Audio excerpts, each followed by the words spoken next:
I'm here with Steve Garlick, the CEO of Anguilla Finance. We're at Captive Live Chicago 2012. Thank you for being with me, Steve. Welcome. And can you please share with us, Steve,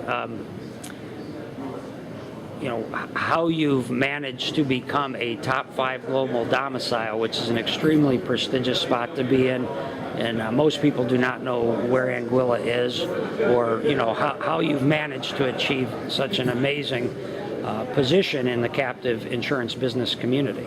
Well, we've got to a stage now where we have around 270 captives, but we've actually grown steadily, because I don't think there's any point having a legislation if you actually can't support the industry with an educated and an intelligent and a resourced Financial Services Commission, which we have, and we've grown over a number of years.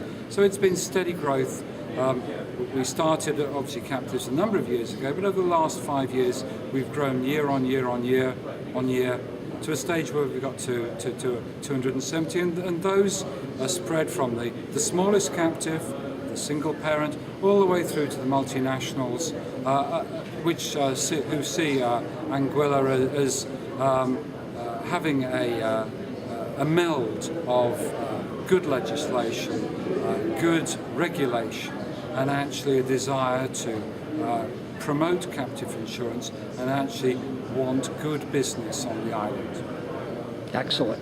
Does the financial services group that you are CEO of, does it oversee business development of just captive insurance applications, or do you have a wider scope and business purpose in Anguilla? No, I think a lot of people who've been in financial services for a long while recognize Anguilla as also having a long-standing company formation and company management structure. And in fact, Acorn, our registry system, was probably the first electronic registration system for the incorporation of companies worldwide.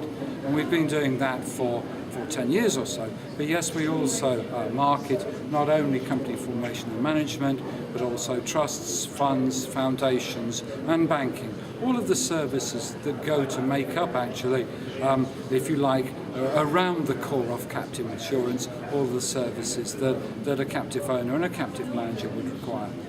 Okay. Where is most of your business coming from? Is it the United States? Well, certainly 90% or 85% does come from the US. We have a few from Canada, and we see certainly the pie, if you like, the market is growing substantially and continues to grow substantially in the US, and we would focus on that for the foreseeable future. But we are cognizant of the fact that there may be significant captive insurance potential in Latin America, in Europe, and in the Far East, where certainly in the Far East, where we are well known for our company formation business. So we'll be extending captive insurance into that market with those particular clients. You mentioned you segued well into the Pacific Rim countries and Asian countries with your corporate formation business. How significant is that, your relationship with the Far East business owners? Well, certainly. I mean, over 50% of our company incorporations come from the Far East. Purely, I think, because of our registry system, Acorn, we made it very easy very early on in the process for Far Eastern companies to incorporate in Anguilla. From a technological point of view, it's a 365, 24/7 system. So we were, if you like, pivotal to the development of Caribbean IBCs in the Far East. With that technology expertise and automation, are you also working towards becoming more efficient in how you form and manage captives so that you could be a global leader in terms of integrating automation technology for captive applications? That's a really interesting one, because there are a number of jurisdictions, and I'm not going to name them, who have gone down the mechanistic route of captive formation. We in Anguilla don't believe that that's the way forward.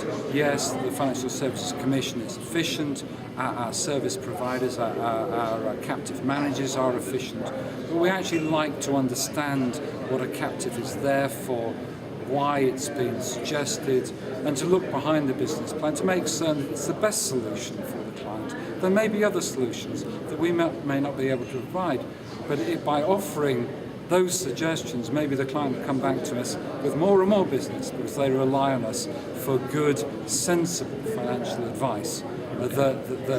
So, yeah, communication is key, always key, whether it's picking up the phone to the regulator, to me, or to the service provider. We all want to understand the business, because by understanding the business, we will not fall down over the pitfalls that many others have fallen over in the past. We like to understand our clients. Clients is an important thing. They're not numbers, they're clients, they're customers, and that's the way we treat them. All right. Thank you very much, Steve, for your time, and I hope you enjoy the rest of the conference. Thank you, it's a pleasure.